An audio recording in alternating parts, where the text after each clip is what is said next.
Yo, it's David Vujanic, however you want to call me, aka Vuj. Bricka Bricka, Eastern Europe in the house. And you're watching The Celebration Chair. You gave your all, now take a seat. Let's celebrate, it's time to speak. How you spent 10,000 hours. Now come and get your flowers. It's a celebration. And you're the guest of honor. It's a celebration. Now come and get your flowers. What's happening, people? I go by the name of Jazzie Zonzolo, and today we're celebrating a man who has completely redefined football media, blending comedy, culture and unfiltered authenticity to create a lane entirely of his own. From making viral YouTube sketches to interviewing the biggest names in football, he's proven that the game isn't just about tactics and stats. It's about the people, the passion and the vibes that surround it. Many first discovered him through his hilarious early sketches, including his unforgettable Polish alter ego Bricka Bricka, which had fans crying with laughter, but his creative genius didn't stop there. He went on to become one of the most recognizable faces in football entertainment, building a legendary partnership with Poet as one half of Poet and Vuj. Their unique, laid-back but insightful approach to football interviews and discussions brought a fresh energy to the game, making even the most serious debates feel like a conversation between friends. He's also showcased his versatility beyond football, starring in Smokey Barbers, where his comedic timing and effortless charm shone through, proving that he's just at home on a scripted show as he is in football studio. Whether he's interviewing Premier League superstars, breaking down the latest matches, or diving into deep conversations about life, music and culture, he always brings that signature Vuj energy, honest, hilarious and completely one of a kind. A creative force who knows no limits. Please welcome to the celebration chair, the one and only David Bricka Bricka Vujanic! Yeah, what's going on, bro? Wow.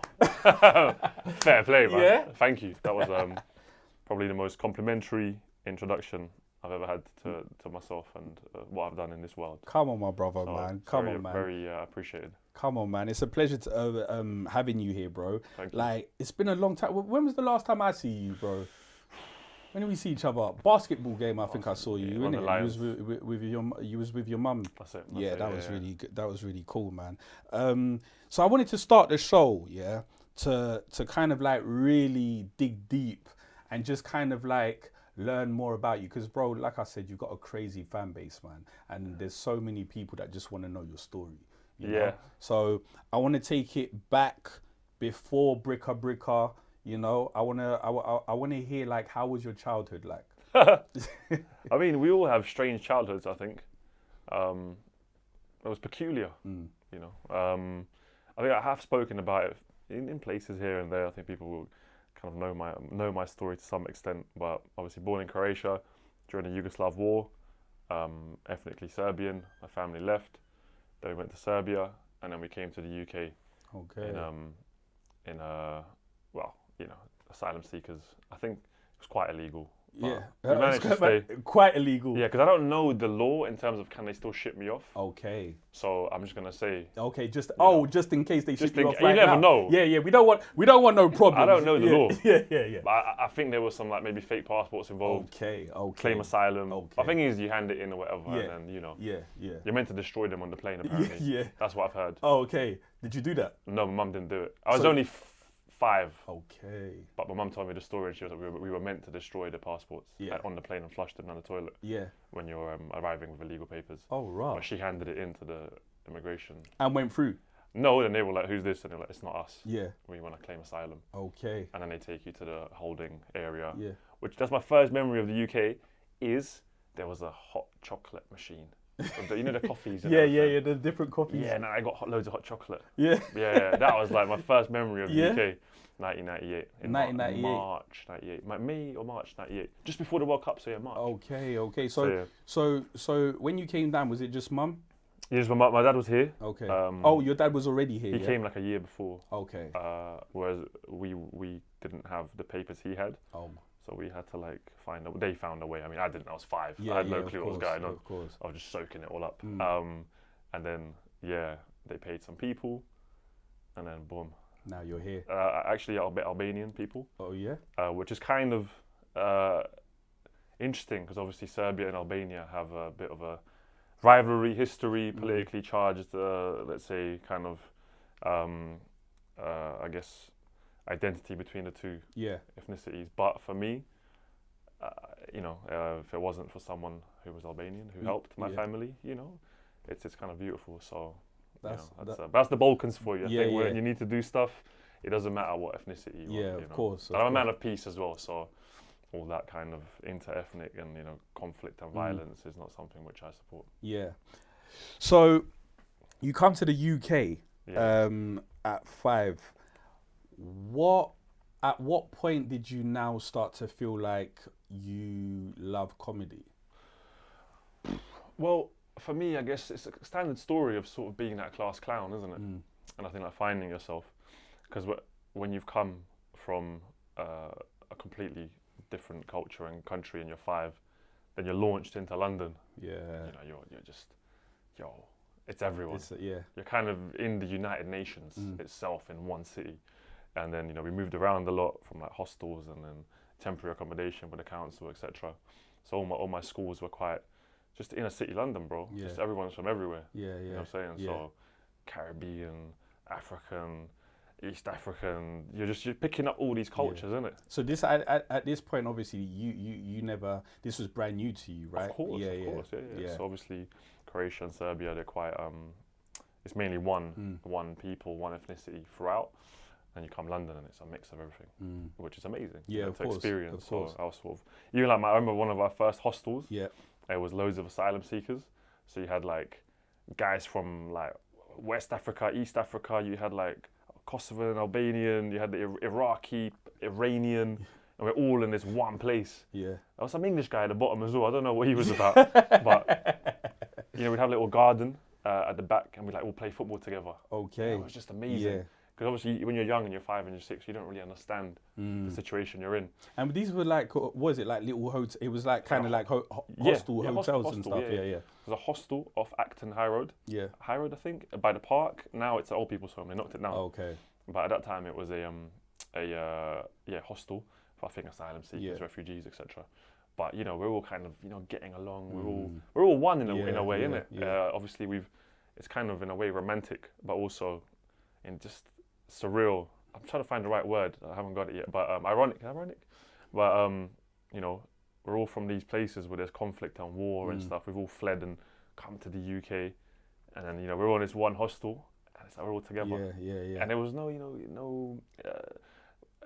there was unity, but we all look different. We're all from completely different places, but it was a beautiful time because you don't realize what you're in, So I was reflecting about that the other day actually. Yeah. So it was nice to get to speak about that. Yeah. But that hostel was great, man. I remember we played football together.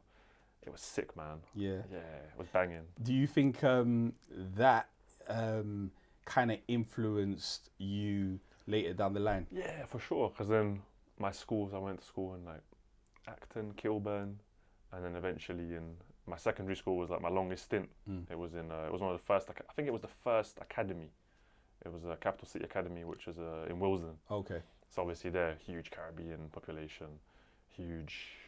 It was actually more Caribbean, Asian. There's Pakistani, Indian. There's a lot of Somalis, so East African.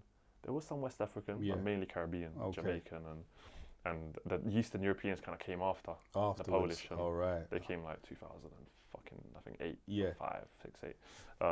But yeah, when you're immersed in that, your friends are from everywhere. It's actually a vibe. Yeah. I enjoyed it.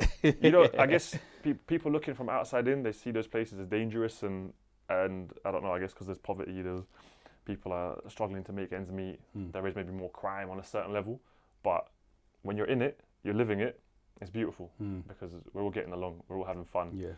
The banter is off the charts. Yeah. Yeah, the banter must have been crazy. Yeah, because you already know when there's like loads of different ethnicities. Oh my it's God. Going off. You know what I remember in school? Yeah, it was funny. Yeah, because there wasn't that many white people. Yeah, they used to do Africans against Caribbean. Yeah. And you have the Asians and the whites watching. Watching. When you were on the side, like refs, or like fans, you know. So when that time would come, we'd have to just do our own game, like a little. So it's kind of like, I guess, funny to be like a minority within the minorities, because obviously in the UK it's predominantly white English, and then you have the kind of inner city, which tends to be Caribbean migrants that came, Windrush area, then West African, East African, and then you had like Eastern Europeans, you had the Albanians, you had like, but we were like the minorities in the minority, So that was quite funny. I remember that, and it was always kind of just laugh at it, really, isn't it? But back then, when you're thinking about race or colour, Nah, you're not. You're just vibing. You're having a great time. Yeah, you're vibing. You're innocent. You're just laughing at each other. Even the humour is very offensive. Yeah. Yeah. You get cancelled for them things. Oh my days! My whole school would have been cancelled. Yeah. I think my whole school as well, because we had like, in my school it was everybody. It was like, which kind of cool. Yeah, it was mad. It was really. I mad. think only after I started to like understand like complexities of like the situation and where we've all come from, and I think that's when you step into society. But when you're in that part of society, I don't think you think about those things. You just don't think about who's what and who looks like what. It's just kind of having a laugh. So, it's fucking sick, man. I can tell. I can tell. I love I my can tell school. when you're thinking about especially it. the first academy out. The UK, it was the first academy.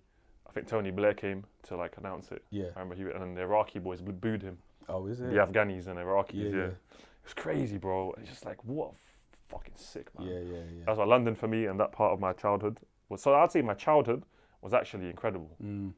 Thank God it was incredible, considering everything. Yeah. Could have been much worse. So my mum made sure of that. I was always in a park playing football. Obviously, I wasn't out by myself. Immigrant parents. There's no messing about. Yeah. So you respect the authority. Don't mess about. Try and have fun. I was a class clown. Yeah. That was my kind of path. Just soaking everything up. Just class clown, making everybody laugh. Just seeking attention, validation, as you do. Filling all those gaps, and then bro. It was sick, but it was amazing. My childhood, now that you made me reflect, was actually 10-10. Yeah, I love that. Apart from the first 3 years, which was in a civil war. Okay. Then it's maybe not 10-10, but you don't know what's going on. Yeah. Thankfully everybody survived. Yeah, everyone survived, everyone cool, everyone but good. There was like, I think, a few moments I remember, but obviously when you're 3 years old, you're picking up little noises and stuff, you have to like, go into shelter, and there was bombs flying, and oh wow. Yeah. Like shells, I don't know, like a shell. My grandma only told me like the last few years, like a shell exploded like next to our house. Oh whoa. But we were like in the what do you call it, the shelter. Some sort of shelter, I remember. I was sitting in the dark and stuff. But yeah, man, I was kind of lucky, and but coming here was incredible, man. Yeah. That early, childhood, incredible. Yeah, wow. So talk to me, man. So you we go through your childhood. You tell us that you're a class clown, and then there's this character, bro, that Bricka Bricka. everybody loves, Wow. man. Listen, this first day, of all, bro. just before we even get into it, make some noise for his character, Bricka Bricka, please, people. Yeah, because, bro, that had the UK in a chokehold, bro. Eastern Europe in the house. So tell me, how did that come about? Well, YouTube had just started. I was obviously aware of people like yourself. Yeah. Don't jealous me. This is me giving flowers to the people. Diary of a Bad Man. Yes. I can't forget Hamza, Squeezy, Hamza, anyone else. A Dot. I think maybe I saw A Dot after, but there was that kind of humour we had in school. People had started to put it out online. Guns and Pork, Shadrach and the Man. Yes. Those are my kind of UK influences. Yeah. But I was sort of watching early YouTube, and I had already put out a couple clips online, just random stuff, filming my friends play football. And then Bricka Bricka, so obviously my background's Eastern European. I actually have never called Bricka Bricka from any country. He's not Polish. Oh, he's not Polish? No. Nah. He was always Eastern European. Eastern European, okay. I never actually myself said he was Polish. Okay. But everybody always was like, are you that Polish character? Yeah. I said, well, I it's never a said stereotype, that. yes, but I never actually pinpointed it because the clothes I was wearing were my dad's clothes. Okay. 'Cause my dad's a builder. So it kind of loosely based on my dad. Yeah. Influenced by maybe even Sacha Baron Cohen and Borat a little bit. But just in general, everything that I was living was the character. And then Waka Flocka Flame, I was a fan of. So I based it on his name. I did Bricka Bricka. Yeah. And then I was like, look, I want to put something out. I want to do like satire. I want to do some comedy. I want to have a laugh with it. That's it. Just got the Hard in the Paint beat. Thought that would be a great first song, Hard in the Paint. put it on my laptop, got GarageBand. I had no clue how to record. Just record, one take. I wrote some lyrics, just one take, just shouting, Bricka Bricka, Eastern Europe in the house, motherfucker, paint house, you know? And that Wait, was hold it. on. You can't just say that. just Everybody one. here was just gassing. Yeah. Go on, do it again. Bricka Bricka, Eastern Europe in the house, motherfucker, paint house, real good, motherfucker. Yeah. Hey, I round of was applause. You know? Listen, it, one I was take. about to break the whole whole place here, bro. No, it's just there's something about being that character, and it was also influenced by Serbian rap. So like that kind of voice, and you kind of hear similar characters in Serbian rap as well, the delivery. And yeah, man, I just put it out, and obviously the UK kind of scene took to it.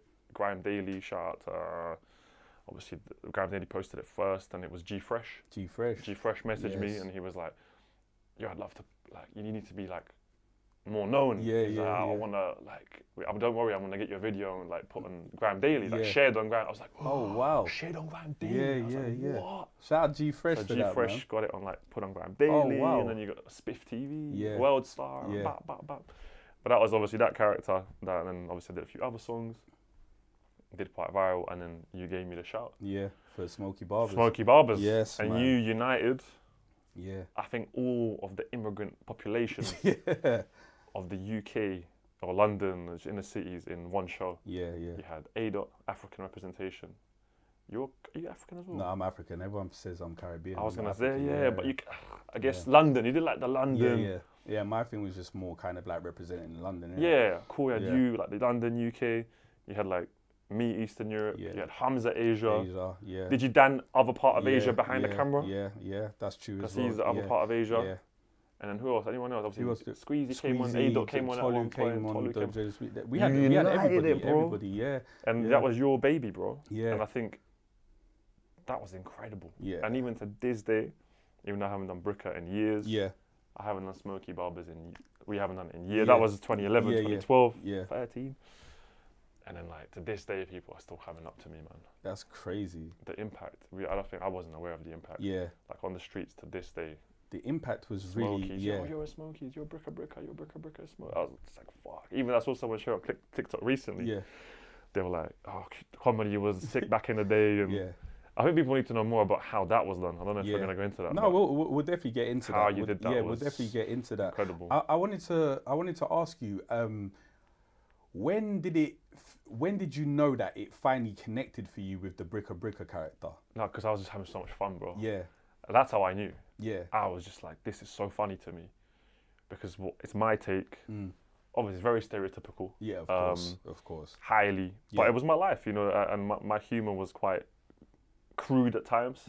I like to be a bit offensive with it back in the day, especially. My dad, you know, when you're in an East European household, bro, and you're from that background, humour gets dark. Yeah. It gets just dark. Yeah. We laugh at everything. Yeah. That's how you kind of survive. Yeah. You know, my dad's a builder. It was just perfect. It's a perfect storm.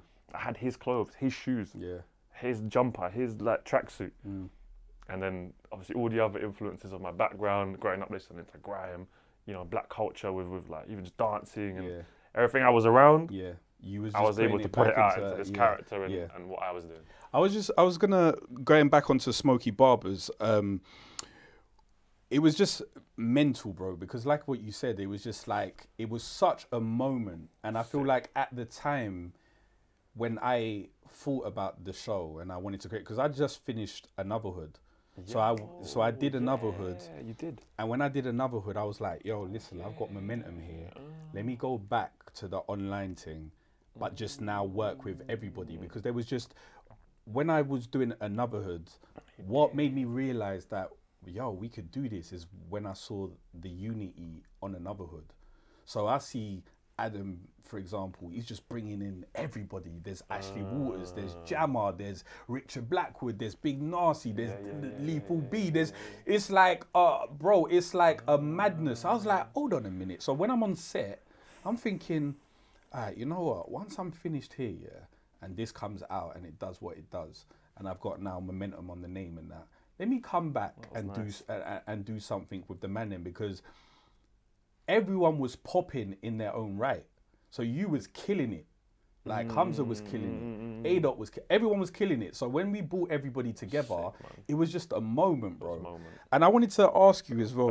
I wanted to ask you, like, what was the vibe like for you behind the scenes? Sick. Yeah, just for Smokey's people Barbers, that don't know, yeah.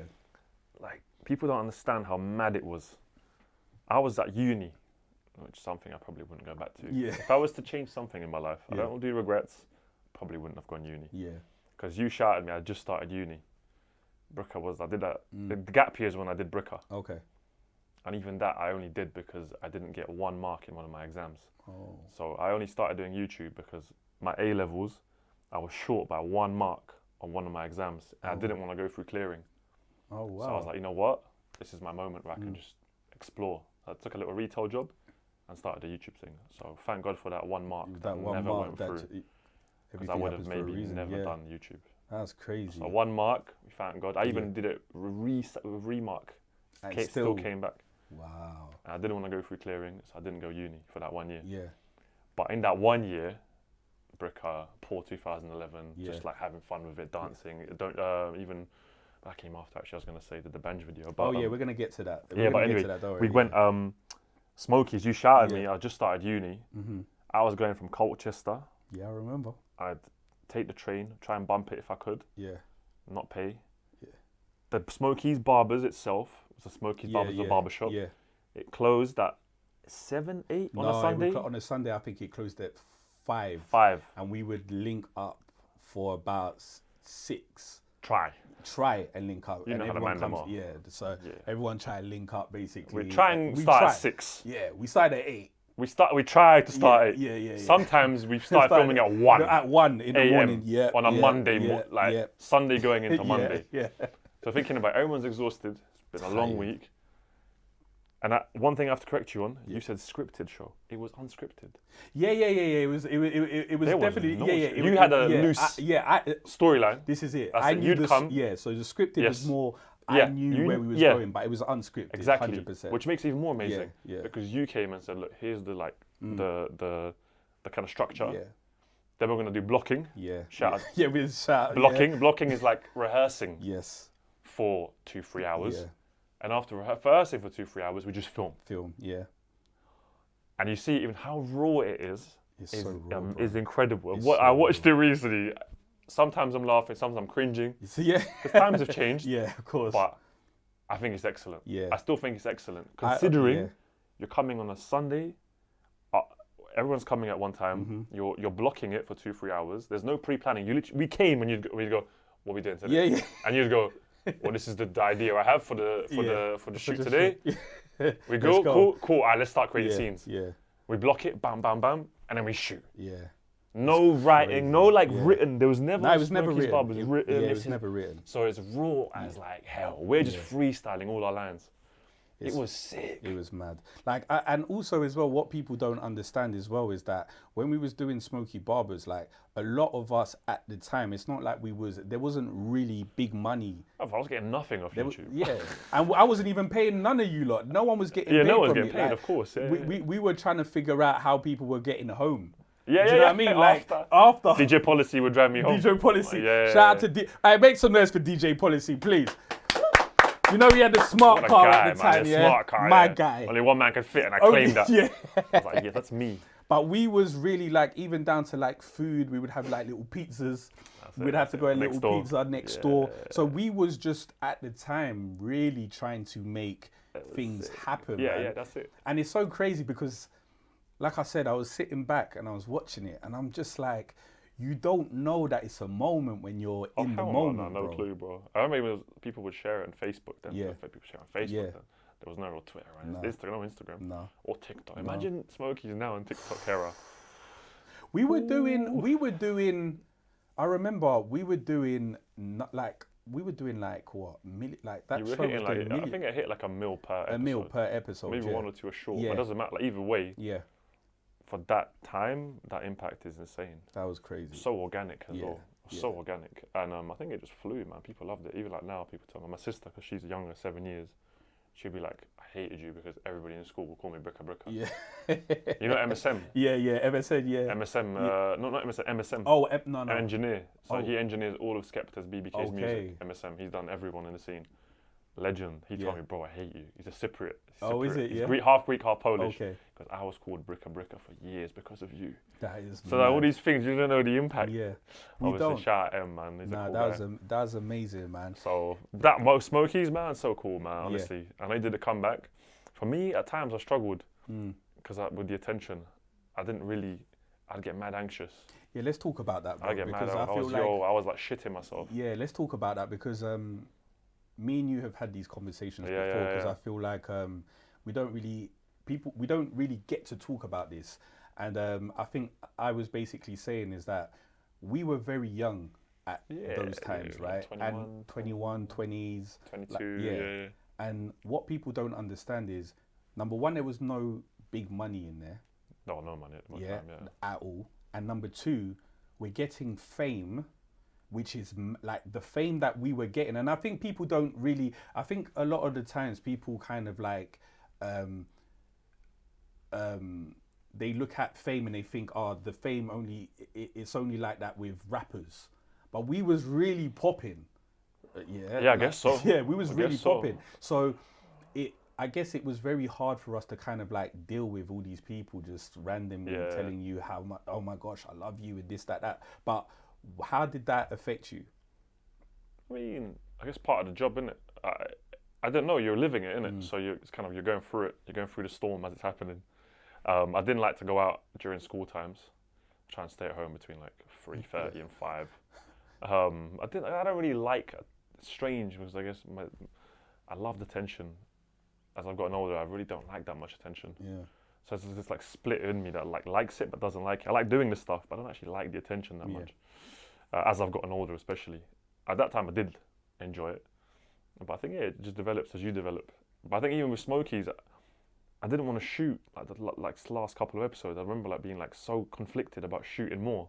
Yeah, I remember. I was like, you'd call me, yeah. I'd be at uni, because I think I was at uni as well. That was fucking me a little bit. Because I'm at uni, I'm like, I don't really want to be here. But I kind of have to be here, do these things. And then you're shouting, yo, let's do episode 7. I'm like, I don't know if I want to do another episode 7 because there's all this like attention happening. Then you're thinking about uni, like, I've got to do a degree. Like, I don't want to do a degree. Then you're like, my brain was just fried, bro. Yeah. My brain was fried. Oh, Lord. Yeah. And my parents were divorcing at that time as well. So then I was like, even more like, oh, this is so much for my brain to process. Because I hated the uni. Oh.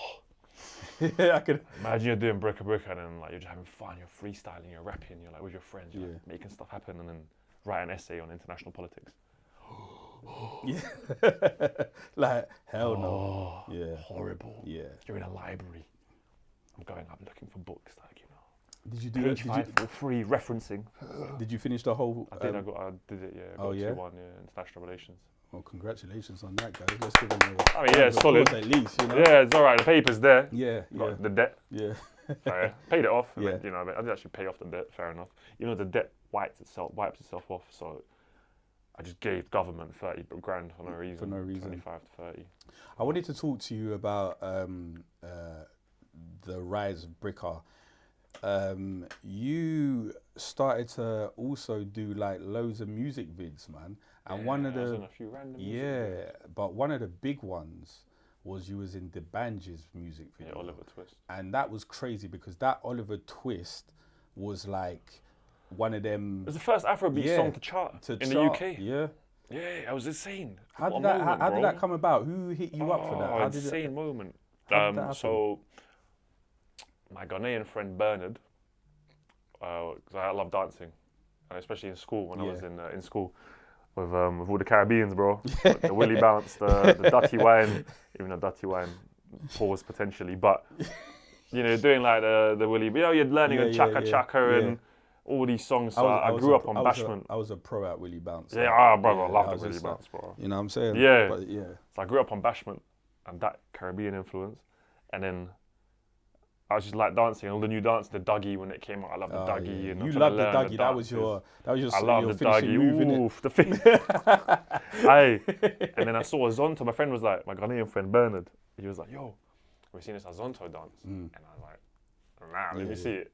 I was and then the song was Sarkodie. Yeah. That amazing beat, bro. Yeah. Oh, like, I don't know what instrument he was using in that, but I was like, let me try this. I can't lie. I look back at it, I was horrible.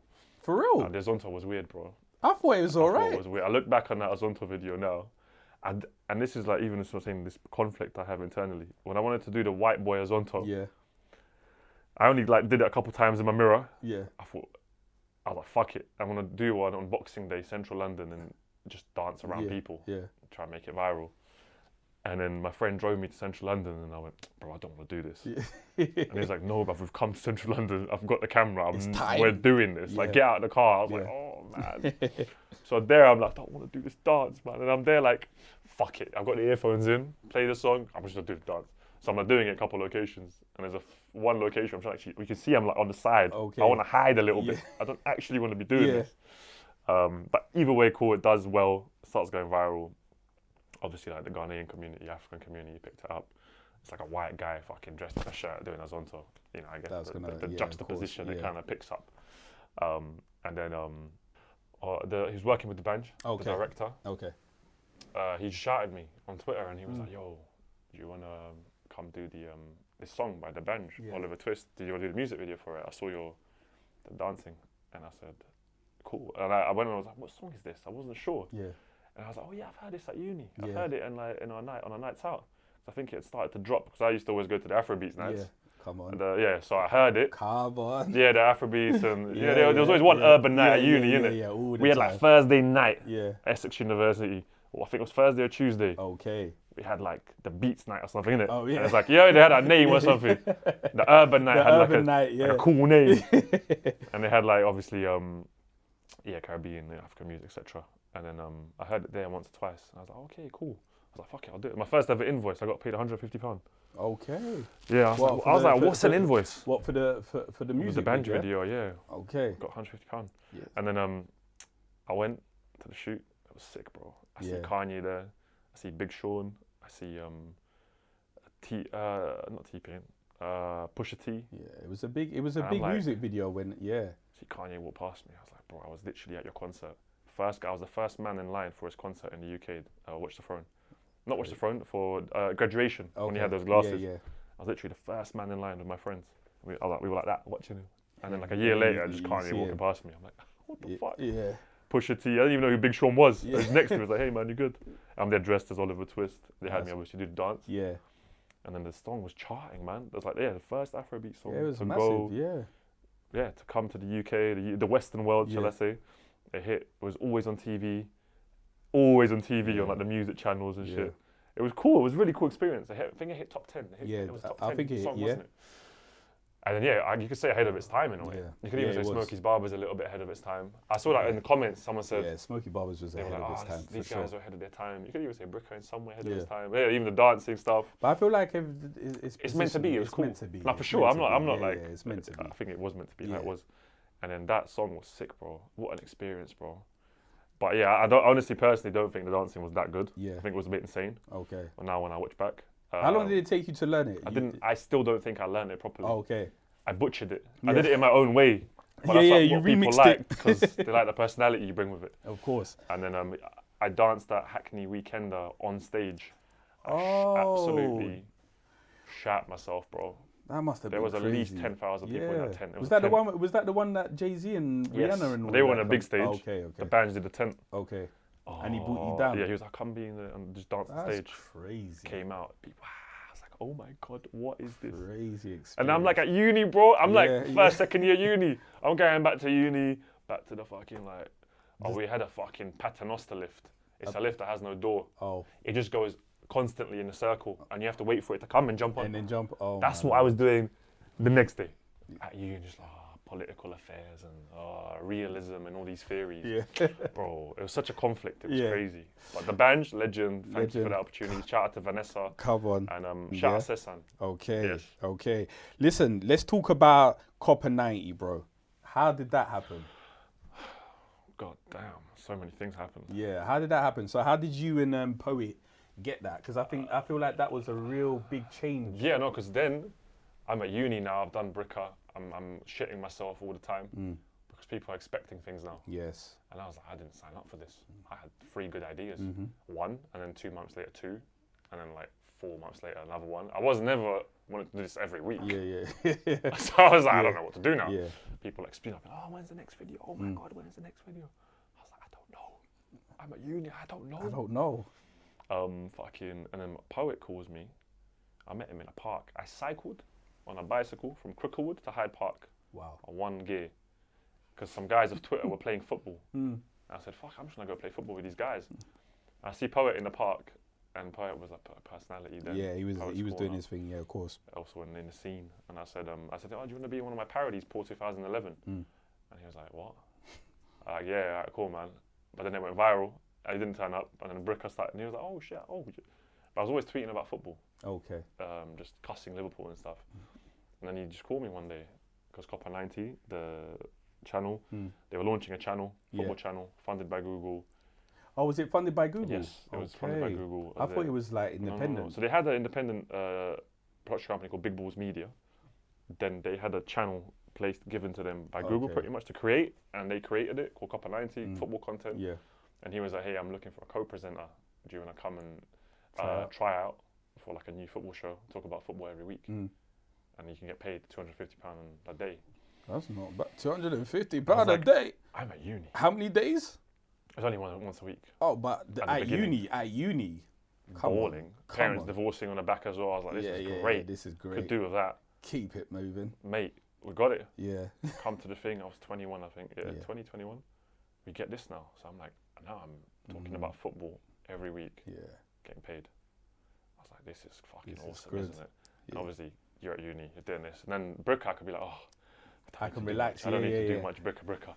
Because there's only so much stereotypical banter you can get away with. Of course. It just gets boring after a while. Yeah, you can do it, you can drip it, like stuff where it's stereotypical, then you can maybe write a film. I didn't know how to write a film, so I didn't get to that level. Yeah. You can write a series, I didn't get to that level. I just knew in my head what was funny, and that was the most outrageous things I could think of. But I think outrage, you can only take it to a certain level until then people go like, all right, relax now. Yeah. So I think I was getting to that point, and that's why I had so much like anxiety. Like, I don't know how outrageous can I get. Yeah. So the football thing managed to keep me a bit more grounded. And it helped you, I guess, go into that world. Go into that world, and just for you to just kind of relax and be yourself a little bit. Yeah, thank God. And then did the football thing. A couple of years later, kind of stayed on, developed. I came up with a show called FIFA and Chill. Yes. That was my baby in the kind of football scene, and that shifted the online media football space. Oh, 100%. Because back then, getting footballers to be comfortable, talk to them, banter with them, have light-hearted questions was impossible almost. Yeah. There was only assigned to like Sky Sports, BBC, straight interviews. Yeah. And I went, because we were sometimes getting these opportunities. I interviewed Danny Welbeck, but it was like, sit down, they'd look at the script. You can't ask that, you have to be. Yeah. And then I said, one of the guys at Copper was like, we need another idea. A guy called Ross, I think he's I'm not sure what his role, I think he's COO or something. Okay. He said, hey, we need another idea. You can't just do the weekly football chat show. We need like another idea. And I was like, I've got one. Because Netflix and Chill was a meme. Yeah, of course. I said, I've got this idea, FIFA and Chill.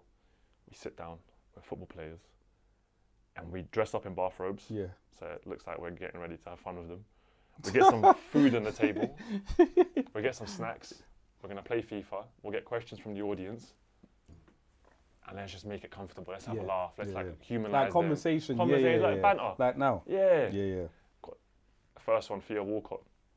One of the guys from Adidas was like, we got half an hour Theo Walcott. And then we were like, our guy who was producing for us was like, let's do FIFA and Chill now. I was like, let's do it, man. 30 minutes of Theo Walcott. Just like that. It just was just like, let's go. Yeah, let's do it. Like we could do a normal interview. Yeah. Or you could just but let's do the concept. Yeah. We got the FIFA set up. We got the screen. We got the bathrobes. Got the snacks. And then even at the beginning, I said to the guys at Adidas, and I was like, yo, I want him to make us a tea. Yeah. People were like, I think some of our guys were like, whoa, like, you guys are professional footballer, like, I was like, bro, I'm just asking this fucking guy, innit? So I've just gone up to Theo. I'm like, yo, Theo, is it alright if you make us a tea on camera? Yeah. He was like, yeah, how many sugars you want? So we're like, if you watch the episode, he's there. He's like making the tea. tea. Like, boys, like, how much tea do you want? So he's like making us tea, and we just start. It flows so well. That's serious. People love it, and off the back of that, we set this new wave. That was a big wave, man. In football media. And who was the guest that had you in stitches the most? David James. David James. David James, yeah, Oh, he's funny, wow. bro. He's Okay. funny. David James is a hilarious guy. Yeah. I like him. He's a big thinker. He's a painter. He's an artist as well. He's a great. You had someone great. Beckham was great. Oh yeah, that must have been crazy. Beckham and Stormzy together at the Adidas shop. Yeah. But that wasn't FIFA and Chill. That was just us now. Yeah. Off the back of that, getting these names now. That's You know, because crazy. now it's like the doors have opened. Yeah. And you're kind of getting all these players. Yeah. Neymar was great. We didn't play FIFA once again. We just, Yeah, we just started calling it Neymar and Yeah. Chill, Beckham and Chill, Yeah, Stormzy yeah. and Chill. Okay. If it's not FIFA involved. But with the FIFA ones, like I like Kante, man. Kante was Kante, mad yeah. cool. We did Kante and Mahrez together when Leicester won the Okay. league. That was sick. Conte seems like a You know, real look, chilled Pogba guy. and Lingard. Oh, that must have been a crazy. That must have been a Pogba crazy and team. Lingard. That's our, I think, most successful episode. Pogba was so cool, man. Yeah, because Pogba gives me like good vibes, isn't sick he? He's just vibes. like proper sick vibes. Lingard then as well. Lingard as well, yeah. Proper They sick give like guys. Mandem vibes, For innit? sure, You know what I'm we saying? gelled really well with Yeah. them. And that did really well. Well, that was in LA as well, so we're traveling Oh, now. you're traveling now as Because well. now the companies are like, yeah, we got this thing with, they're doing bigger deals with Yeah, Adidas, yeah. blah, blah, blah. That became a part of the pitch I think Copper 90 would do. So why did it all kind of like stop all of a sudden? What I happened? just feel like so many things. Once again, we were kind of the first. Yeah. So now I'm learning new things. I'm sending more invoices. I'm Okay. like, I've never had a manager or agent. I still don't. Yeah, yeah. To this day, I've never had like proper agency or management or someone to kind of support me. So it's always just been me and my mum, really. Yeah. I talk to my mum about things. She'd tell me what she thinks. I trust her, and that'll be it. Then I'd like do it myself. Yeah. So it's always mum and me. I know like professional has really stepped in. A couple of people have tried, but it never just didn't really fit, it lasted. just didn't yeah, fit. it just faded away. But now you're learning how to like talk with corporate people Yeah. in the corporate world, media world, and then there's struggles for creative control, and then there's changes, financial pressures. There's like this guy might not like something or this. And I think me and Poet obviously we're electric characters. Yeah. I'm different. Poet's different in his way, and I think eventually it just kind of like there was some conflicts internally, etc. And just kind of like bubbled away. Innit? Yeah, And then yeah. obviously there's more people coming in now because now you're not the only one. Yeah, After a yeah. year or two, there's these guys are coming in. These guys are kind of people are So it's trying like to chip new, away at it. what is it, like new presenters and stuff Yeah, like yeah, that from coming in of from course. all over now. Yeah, Okay, now so- the football it's media world is becoming like big. Yeah, I know so many Yeah. presenters that do similar things. yeah, And I guess we were like one of the first with Yeah. Arsenal Fan TV, but they were obviously just Arsenal. Mm-hmm. We were kind of we were the first non-broadcast football media talent yeah, that had started a new way of doing things. Yeah, yeah. You know, and just never. I don't know, man. It just kind of eventually, just so many things happen. Yeah. You know, I don't want to go into like details. of course, of course, of course. Just I think things didn't work out eventually, and we went solo in 2019 after 7 years there. It's a long time as well. Bro, 7 years is that's a amazing. long- The long 2 time. World Cups. To travel, yeah, Yeah, I interviewed R9, who's my hero. that's crazy. Do you know what I mean? Like I did things that I never thought I would do. Yeah. Through that, I ended up like playing at 2 Sidemen matches. Yeah, I've been seeing. Now they've done 90,000 people. I was there for the first 2. Too, yeah. You know, that I must was- have been a crazy. It was feeling, crazy, man. Like I missed the penalty in front of like 10,000 people. It was a heartbreaking moment. That must I have been- won the penalty and you, missed you, it. You know what? I've always wondered. Do you, when you're taking a penalty, do you are you actually nervous, or does it feel like it's just I whatever? wasn't It's necessarily nervous. I was like, I know where I want to go, Yeah. top left. And just what my foot didn't do, what my brain wanted. yeah, yeah. It just went down the middle Just and he went- saved it. It's crazy. But yeah, it was a real moment, bro. Yeah. And 2019 we stopped. Then we went independent for 3 years. That's like 10 years me and Poet worked together. And then I had enough of everything. Yeah. I just wanted sort of just to be alone. Okay. Yeah. So you that's didn't when do it just at this point. You didn't do Filthy Fellas.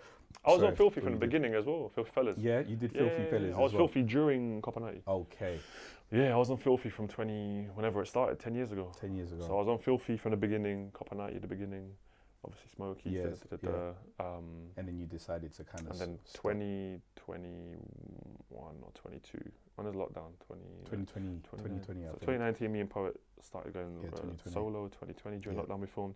2021, Yeah. Done. I said fuck everything, bro. Yeah. Fuck everything. I Yeah, think yeah. it just got to the stage where I was like, I can't do this anymore. Mm. This is too much. Yeah. Just fucked everything off. Just like that. Yeah, but still, you can't God forces you back into Oh, things. 100%. You try to stop it, Yeah, and I had to, I still, and the journey continued in its own way, yeah. but I definitely needed That time. Lockdown, I did not want to create during lockdown. Like I always do stuff in reverse. Yeah. When it was time to create and lock in, which is lockdown, when everybody was making money now again, going viral, all the eyes were on the internet. Of course. I was like, get me away from here. Mm. I don't want to be online. I don't want to be producing stuff. I don't want to be creating stuff. And then just stepped away. And what made you come back? Well, I don't think I've necessarily like come back. It's just been a process. Okay, so it's like step by step. Yeah. I don't think there's like necessarily been a comeback. But whenever people see me come on Filthy Fellas like once in a blue moon or he's come back, I'm always like, I guess so. I appear like then I retreat into my cave and go back. Let me ask you this: you've been to World Cups, Champions League finals, and some of the biggest games in the world. Yeah, what's been the most surreal moment in your football journey? There's been so many. Yeah, just give me. Can you give me? Argentina, France. You was at the final? Yeah, bro. No way, bro. Listen, what? I cried. I'm not Argentinian or French. What? I know, it's insane, bro. I shed tears for nations I don't even know attachment to. Bro. It was amazing. When France come back, how was it, like, what was the atmosphere? Forget it, man. That must have been crazy. You know what? To have been live in the flesh at the best football game. It must have been the best football game ever. It is the best. For me, for what was at stake and Messi's legacy, and it was the best football match. But don't you think it looked like a movie? It felt like a script. A script, didn't it? 100%. What? A lot of times things do feel like a script, but then we're going into conspiracies of are we living in the Matrix and all that. Let's not do that. But all right, let's this is Are we in an illusion?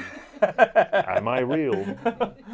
Am I black? Listen, let's get into the evolution, growth, and all of that. Yeah, you've been creating for over a decade now, bro. Yeah, how do you feel? How do you keep it fresh and stay inspired? I try to just be me, authentic to what I'm feeling at the time, which is tricky because I don't create as much now. Yeah, I don't create as much now. How do I keep it fresh? I don't force it. Yeah. You know, I'd rather be known for my legacy and who I am currently than like crashing out, you know? Yeah. You know? Yeah. I'd it makes sense. Because I'll still do stuff. Yeah. And like when I went solo, after me and Poet stopped doing our thing together, I ended up getting like a freelance job with Goal, another like page. I went to the World Cup. Yeah. There I met people on the ground. Went to the World Cup final. I actually, the people over there, some Qataris, they wanted more people to come out. Okay. So when I got to the quarterfinal stage, I suggested names. Oh, where's my name? I didn't know you were a big football guy. Nah, I'm joking. I would have. I'm joking. I know we didn't speak as much. I'm not joking. He's not. I'm not. I'm sorry, Jeff. Yeah, nah, it's all good though. But I put forward everyone I kind of Yeah, knew of at course, that time, of course. with Poet and Specs and Maya and Yeah. people that they'd potentially want. Yeah. And the ones that said yes were Chunks and Harry Pinero. Okay. So they've ended up coming out. Off the back of that, we've ended up at a charity match in Qatar. Oh. So now we've done 2 years of charity matches in Qatar, which they've organised, the people over there, and it's just been a mad whirlwind, bro. Yeah. And we played the last charity match in Qatar. I was in goal, and I was on like the same pitch as like Speed, Kai Sanat, all of these like new. Yeah, that must have been crazy. Who were like the newest generation. I'm there going, what the fuck? Yeah, that must have been. That must have been crazy. You know what I'm saying? It was mad. That must have been crazy. Wow. But anyway, sorry, your question was how do you keep it fresh? I think you just got to be yourself, man. That's why I don't do much these days, because I don't really, I'm not feeling it. And I've accepted that now. You know, when I want to, I will put stuff out. If I don't want to, I won't. That's just me. I think you should put stuff out. Yeah. This is me going against my own advice, but I think you should put stuff out. I overthink it. Yeah. I've been started to enjoy like solitude and not being so out there. No, I hear it's so it. amazing. And it is amazing. Oh, it's beautiful. Just like it is. Just like walking and like. Because when me and you have that, when me and you have conversations, walking's and stuff, great, bro. Bro, walking's amazing. Yeah, sorry. It's amazing. No. I was just basically saying, like, sometimes when me and you have conversations and stuff like that, I'm obviously like, anytime we're talking, you're either walking or you're doing something just real peaceful and stuff. Last like time I that. was pooing. Oh, was you? Yeah. I didn't know. I would Nah, have locked last off the phone. talk, yeah. For real? For this show, you called me. I was on the toilet. Bro, why didn't you lock off, bro? Why would I? But I would have. Got a poo, bro. Huh? Got a poo. Yeah, no, you can. But I'm saying that I would have just locked. So I was just talking to you while she was there. Yeah. I kept it quiet though. I should have locked off. A real secret. Now, do you know what I'm saying? Like, I would have locked off Why? because I don't want to hear that. But I hear that. I get that point. And the thought of it as well. Yeah. But obviously I locked off and then I wiped. I didn't like wipe while on the phone. Listen. That would have been a lot. Yeah, brother, listen. You're checking. You're like, there's a lot going on. Listen. There's a lot going on. Check this out. If you had to He pick moved on swiftly. we have to, 100%. Players. If you had to pick a five-a-side team of footballers you've met, who's making the cut? Oh, okay, cool. Beckham, Ooh. Steven Gerrard, Neymar. I'll get David James in goal. And let's see, one more. I should get a defender in there, innit? Ooh. Oh my God, there's so many. I'm not gonna go no defenders. I'm going Zinedine Zidane. Ooh, yeah. Come on, he's a magician. What a team. He's a magician. You've been to a lot of football stadiums worldwide. Which one had the maddest atmosphere? I love football stadiums, man. Yeah, because I've seen you go to some of the craziest places. I have to do it because of this game, and it's gonna have to be the World Cup final. The Lusail in Qatar. Where was that? In Qatar? Yeah, I have to because there was so much on the line. The Argentinians. Why did I shed tears, bro? That is mad. Because there was so much going on. Yeah. So I have to say that there's the stadium in Serbia, Red Star Belgrade Stadium. Okay. I like that. That's raw and Eastern European. Yeah. I'm gonna give you free, and the Maracanã in Brazil. Yeah. Different setting. Oh. Rio, where is it? Where Rio, is it? yeah. Rio. Yeah. So it's just like proper like the dancing and all of that, like the. Exactly. All that. Yeah, the that's favelas and that. crazy. Elite, bro. If you was a footballer, what position would you play and which club would you dream of signing for? Well, I did play in goal. Okay. When I'd done all these charity matches. You know what? When Goalkeeper, I guess. but was you always a goalkeeper? Because I just thought you played in goal just for bands. Yeah. I wasn't when I started as a kid. Yeah. And then Was one you a time- striker? Like No, I was everyone just else? playing. I had no clue what positions were. Oh, okay. I was just playing. Yeah. And then Was you good? I was okay. I was okay. I wasn't You great. wasn't injured, like everyone's Nah, got. nah. I wasn't amazing though. Okay. But in goal, I was good. And then one time I made a save because I had no fear Yeah. back when I was a kid. I wish we could have no fear forever, and then I saved a great shot, and then that was the coach was like, "That was amazing, and I was like, "I guess I'm a goalkeeper." Yeah. Was you a And I stayed goalkeeper in for the goal. school as well? I did, but that's when I started bricking it again. Oh. It's weird, isn't it? Yeah. I like it's like I enjoy the process of things, but I don't like the actual thing. Okay. So even in football, I quit football. Did At you? 15, I quit. I went to the coach. I was playing for a team called Hendon FC. I said, "Yo, no more games. I just want to train." They were like, "What?" Just train. Yeah, I just wanted to train. Why would you want to just train? Because And I you don't didn't want to like play the pressure games? of the games. Oh, for real. I like to just play. So when they were like, put me in matches, I'd make mad mistakes. Worst mistakes, like sun in your eyes, balls coming at you straight here. Goes in. Whole team looking at you. Yeah. The worst feeling, Yeah, bro. that is a bad And you're feeling. thinking, fuck Yeah, this. yeah, Why am I yeah, here? yeah. So I quit. I told them, "Yo, I'm just going to come training." And they were like, "What? Why are you just going to come training?" And then they eventually put me in a game again. I made another mistake. I could see the team were a bit annoyed at me. Yeah. I was like, "Fuck this." I quit football. But then, 10 years later, I'm playing on You're football pitches. playing- yeah, I've actually you're got playing in the big. I've played at Wembley, scored at Wembley. Yeah. So you never know in life. Yeah. I just think I don't know if there's a God, but I think more and more I believe there is a God. Nah, there is a God, man. Something good. Yeah, And I've been blessed. I've been very blessed, Life has been at times very testing, Yeah. but I can't look at everything that's happened. Even your Another Hood, Yeah. you filmed it at my secondary school. Oh, for real? Another Hood is this school that I speak to you about that I loved. Yeah. The academy. Yeah. I don't know if you did a scene there. The glass one, everything's glass. Oh yes, my school. yes. What that was? I think we made that into a a fake Sainsbury's or That's something it, like yes. that. Yeah, like a So- Lainsbury's. Or But yeah, that was my secondary school. oh wow. So you filmed the scene at my secondary school, and then we ended up working together a few years later. That's crazy. I don't know what year you filmed that. 2000 and Go on. 12. 12, 13, I think. Is it? Because I was only 8. I was like 20. I was like 21, I think, when I filmed it. You're older than me. Yeah, Sick. yeah, I think so. About a year. Really? Yeah, because when you was going to uni, I was at uni as well. I went uni for a year. Oh, you quit? Yeah, I quit. Fair, Yeah, smart because I move. did it because I got another hood, filmed it, and I Fuck said, this. "What's the point?"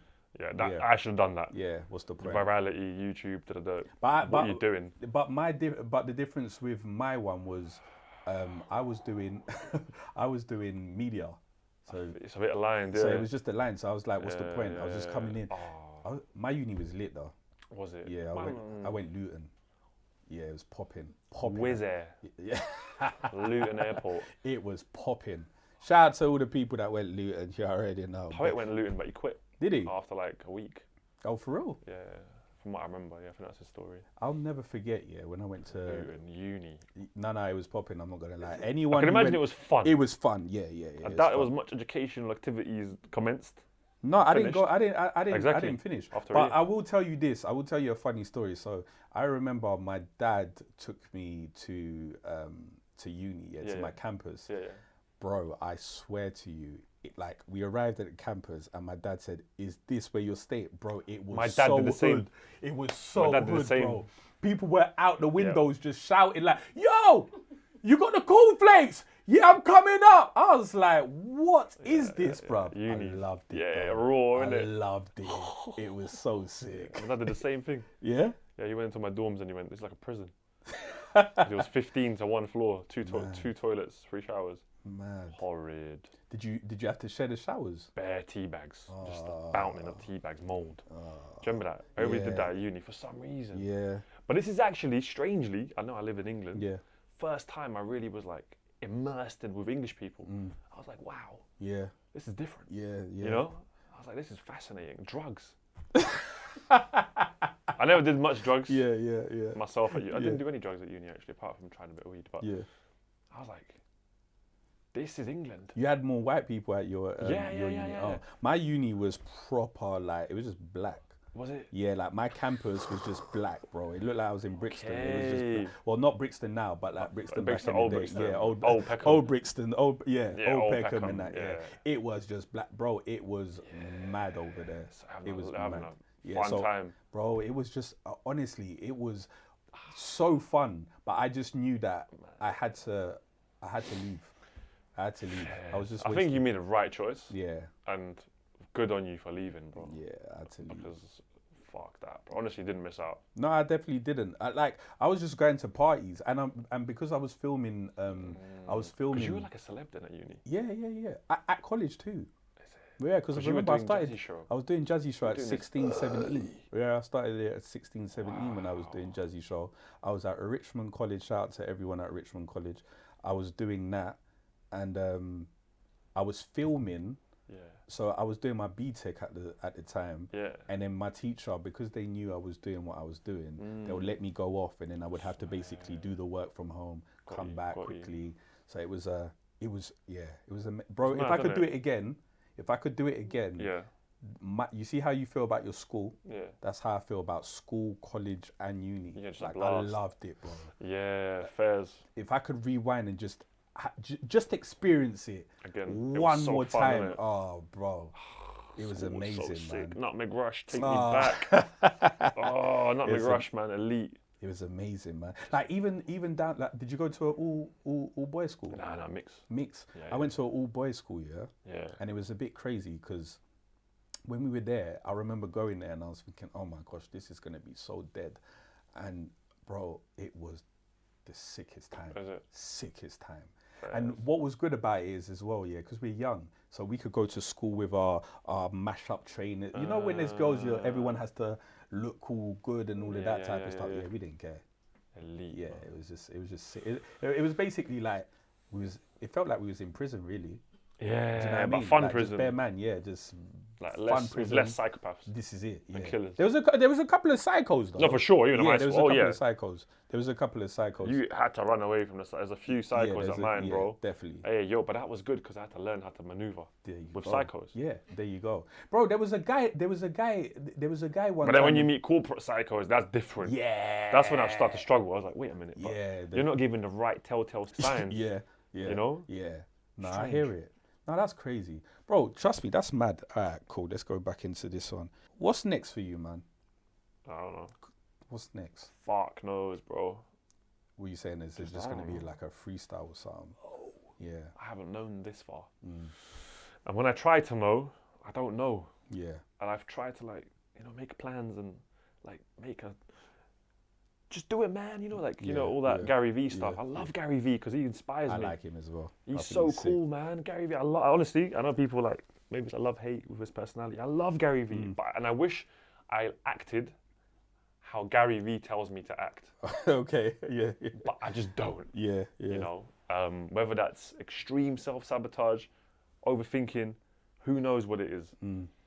But God willing, when the moment is right and when it strikes as it is willed, I will do. Come on. You know, so I don't know what's next. Yeah. Honestly, I would lie to you right now if I said. Yeah, don't lie, Yeah, don't lie. this and Yeah, that. yeah, yeah. It's So I was in a little short film. My friend did feature film. yeah, That was cool. I did a little role there. yeah, yeah. I enjoyed that because like it ended up being picked up by film festivals, Oh, sick. and I was like, oh. But I saw like myself it. on the screen. I was like, oh, I like that thing that you've done Yeah, for yeah, years. I was yeah, like, yeah. wow. Yeah, it feels quite good. cool. It feels good when you're on a big You're like screen. critiquing yourself, like, well, I can Yeah. do better. And no, yeah. I remember when I was seeing myself on a big screen, You and were, I was just looking at myself, and I was just like, "This is crazy, man." I can never really- imagine. Yeah, because you know, Can like imagine, bro. you think to yourself, like, it's a dream, innit?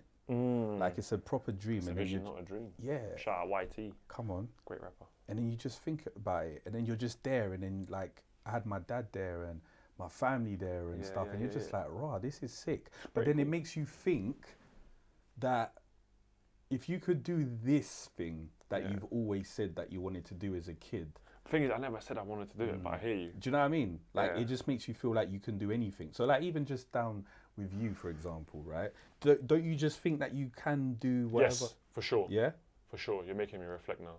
Never really had any dreams. Mm. That makes. I mean, like I did, but I didn't. Just things happened. But there's nothing wrong with that, though. No, I know what you mean. But I fully agree with you. Anything is possible with the right energy. Oh, 100. Be yourself. Be authentic. I think authenticity. Don't look at numbers. I think agree. that's a trap. I think that's which what I've, I've been fucked. by that, Everyone's done it. definitely. Oh, Everyone's you know, just start just buffering in your head. Definitely numbers, all that shit. Like just be yourself, Yeah. authentic. Yeah. Because what I put out early is what people still know me for the most, and that was the most raw, authentic forms of my creativity, my personal story, and be packaged in Yeah. my own little weird way. Yeah. I think that's when people do the best, you know, and have the most impact. Yeah. And then as you get into society, you get chopped at your like seams a little bit. They try to like, you know, Yeah. reframe you. Yeah. And I think maybe that's why I haven't gone more mainstream. Is I have like an innate dislike of being boxed in. Yeah. Yeah. Yeah. You know, I can understand. and I that. get like really frustrated, and I don't know. I run away from those, which might not be the right way to do it. You know. But you know what? I feel like those opportunities perhaps. Or I feel like I can relate, but I feel like that's why I create a lot of my own stuff. yeah, creating your own stuff is the most powerful now, especially now in this Yeah. economy. Yeah. Create your own stuff, put it out on TikTok, put it out on socials. Just do you, man. Forget all the big like that's all an illusion. Oh, yeah, it's yeah, all like 100. they need you now. Yeah. You Yeah. can make more money doing your own thing. But the problem is, we say this, But the and allure- someone else can look at us and just be like, "Oh, it's easy for you lot to say." Like who? People that are trying to do the same thing that we're doing, they might look at it and just be like, "Yeah, it's easy for you lot to say it because you lot have done it and rare to Yeah, but I'm still like relatively broke. So like, we're still all. I still feel like the same. This is what I kind of like that though. I Yeah. feel like I'm in the same bag as like everyone that's still starting. I always feel like I'm always starting, which is maybe like why I'm still always shitting it. Yeah. Because I never fully go. Yeah, I yeah. always like go and then I go, no, let me go back. Let me like But maybe it's just not for you. Like, Maybe maybe, I've do you know started what I'm saying? I have started to go. It's because I don't want it enough, Yeah, you don't want it enough. and I think that's okay. And I think it's okay to be a person that doesn't want it. I agree. Because why do I need to want it? What is this perception of you have to want it? Yeah. Why can't you just create and see where it takes you. Why do you have to want to be big or in the spotlight or or Hollywood and Yeah. You know, like I reckon, God knows why I haven't maybe done more, and because who knows what would have happened to my now looking back, would have I been strong enough to? Probably not. Yeah. No way, bro. In like our even more ego-driven world, Yeah. I already had some struggles. Imagine even I've really empathized with people in that world, because like imagine so many lights and the critics and energy in your way. Oh, yeah, it's a God. lot, man. Oh, it's God a lot. forbid. It's a lot. It's a lot. God forbid. It's a But lot. we'll see, man. You know, we'll see. Is there anyone you'd like to give their flowers to today? Everyone, bro. Yourself, obviously, you're here right next to me. Come on, my I love that you called me to come on the show. I was very happy and grateful. I'm a little bit annoyed with myself that I didn't understand the gravity of how cool it was what we were doing, and that at times, maybe I think I didn't want to go on this Christmas special. No, you didn't. Yeah. I didn't go on a Christmas special because I was just so confused at that time.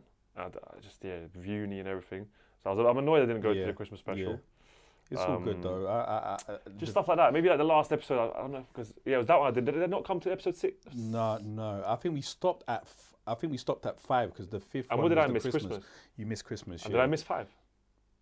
No, no, we did 4. No, we've only done 5. I don't think we did 6 episodes. Because I missed Christmas. Yeah. And I was You missed gutted. Christmas, That was yeah. silly. Yeah. I mean, looking back, like, Do you know why what would it you is? not I just go? had a vision. I just always had a vision, and there's just certain things that I just felt like that I saw in you, that I was just like, bro, I'm telling you, like, because I know you was in your head, and we would have conversations, and I'm like, bro, trust me, like, this this would make sense. But like I said, it's like there's only so much we can do. Exactly. Like, you know. And I think I appreciate the push from your side. I just think I had probably not an issue, but I have never believed perhaps in myself to that extent to really gauge that I could do more. So that's just like a personal thing I have to face, you know. And I think I have faced and accepted, and you have to accept these things in yourself. So I think just at that time especially, I just didn't, like people, because to what you tell me, I've had so much love and input and support from people telling me, you have talent, keep going. And I don't know, I think I just never felt it.